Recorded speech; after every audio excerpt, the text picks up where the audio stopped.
my channel, then welcome. My name is Jade, and before I get into today's video, I'm just going to explain a little bit about what this video is, what Toddler Series is, and how it's going to progress in the future. If you have already been an existing subscriber, you will know that in Aubrey's first 12 months of life, I did a baby series where every single month I updated on her milestones, compared her against like the national average, see how she was doing, and just did that monthly. However, I am going to do a toddler series. However, it's only going to be every 2 months because I feel there's less to update as she's getting to this point. She's not going to change so much in a month as she did when she was under the age of 12 months.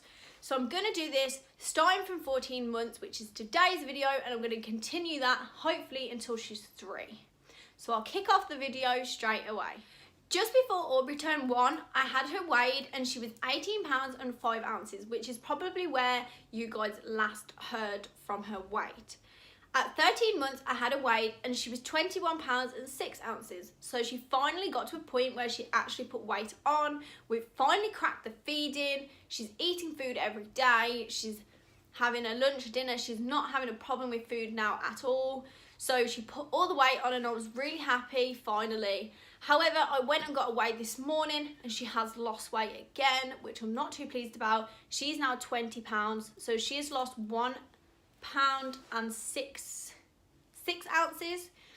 She has slowed down on her eating a little bit over the last week or so because she is teething. She has got 6 teeth currently. She hasn't had a tooth come through since December. So it's been a while since she's had a tooth come through, and I think she's getting more than one. So there's a potential that she doesn't want to eat because of the pain that she's having in her mouth. I am using Bonjela and also Calpol when it gets really bad for her, but she isn't really sleeping and she isn't eating, so I'm putting the weight down to that. If you guys follow my channel, you would know that Aubrey is now walking. She took her first steps the day after my 21st birthday. I uploaded a little 10-second clip. It's not even a video, it's just a clip because I really just couldn't wait to put it up there and show everyone. She took her first few steps the day after my 21st, and since then there was no stopping her. She was up all the time trying to walk. She's properly walking now. She walks everywhere if we go out. Obviously I still take the pushchair, but she does walk little short distances, and we always go out with shoes and things like that now. It's more like a routine. So she is walking. She's started talking a little bit. She can say a few words. She can say cat. She can say oh. She can say mom. She can say kisses. She's started to be a lot more affectionate when it comes to like showing love. She has her Eeyore teddy, which you guys would know about. She's had that since she was born. She sleeps with it every single night, and she will get up and she'll give him kisses, and she'll bring him downstairs and she'll make me give him kisses. And I'm pretty sure she does say kisses, but it doesn't, just kind of comes out as like mumble. She's really affectionate. She'll come and give you a cuddle. I remember not so long ago I was crying about something and she came, walked over to me, and she just gave me a hug and a kiss, and it was just, it melted my heart so much. Since walking, she has become naughty. My baby was a perfect baby. She was well behaved. She slept through the night from 6 months. She had a routine like clockwork. Since she's been walking, she is like a little tornado when she comes into the room. She messes everything up. She wants to be in the cupboards. She wants to pull everything out. I'm constantly running around tidying up after her. In the bathroom, I have a cabinet in there, and she'll pull everything out because she knows that her toys are in there for the bath. So she pulls everything out if I'm standing doing my makeup. She's like a proper little tornado. She definitely knows what she wants, and she will make it very clear what she wants. I have started to use Timeout. She's there probably once a day. Apologies if you can hear banging. Aubrey's upstairs kicking the cot. She's supposed to be napping, but she's kicking her feet off the side of the cot. Anyway, Timeout is just behind me. It's where that white chair is, next to the toy box. Upstairs, if we're up there, it's exactly the same location, next to the toy box on the same wall. You guys might do it differently, but I'll just quickly explain how I do it. I'll first of all give her a warning. If she doesn't listen, she goes on Timeout. She will stay there 9 times out of 10. I make her sit there for around about a minute to a minute and a half, which is actually a long time when you're actually counting. She will stay there majority of the time. If I've left the room for a long period of time, she'll think I've forgotten about her and she might come and find me. But if I'm just sat there on the sofa or whatever, she will stay there and she won't get up. As soon as I go up to her and explain to her what she's done wrong, I'll tell her to apologise and she'll give me a hug and a kiss, which is her way of saying sorry because she doesn't really know how to talk. So, yeah, that is how I do timeout.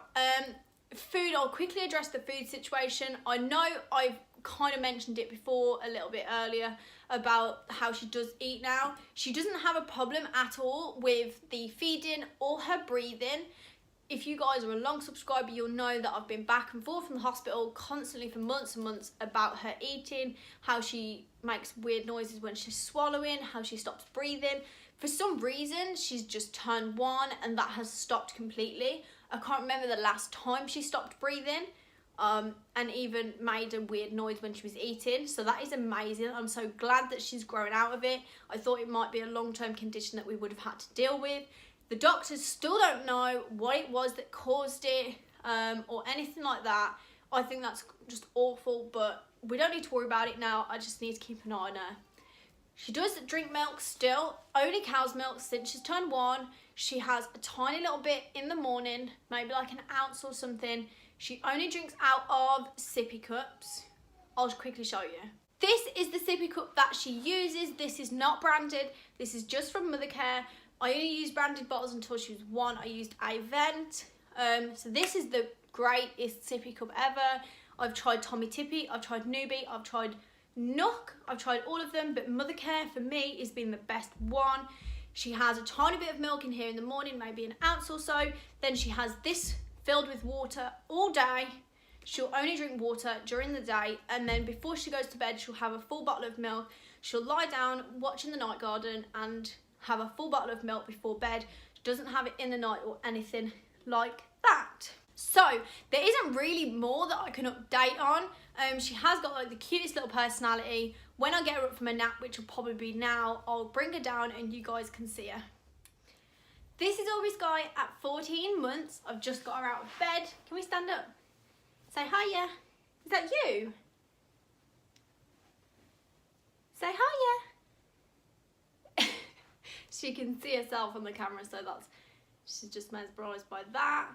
She, as you can see, has got loads of hair now. It needs to be tamed every day. It's a nightmare. She waves, go hiya. She's really not that bothered. She's seen the sippy cup. She thinks there's water in there that isn't, so I have to go and get a sip of that. Let's say bye then. But thank you guys for watching. Please like and subscribe, and we will see you in our next video.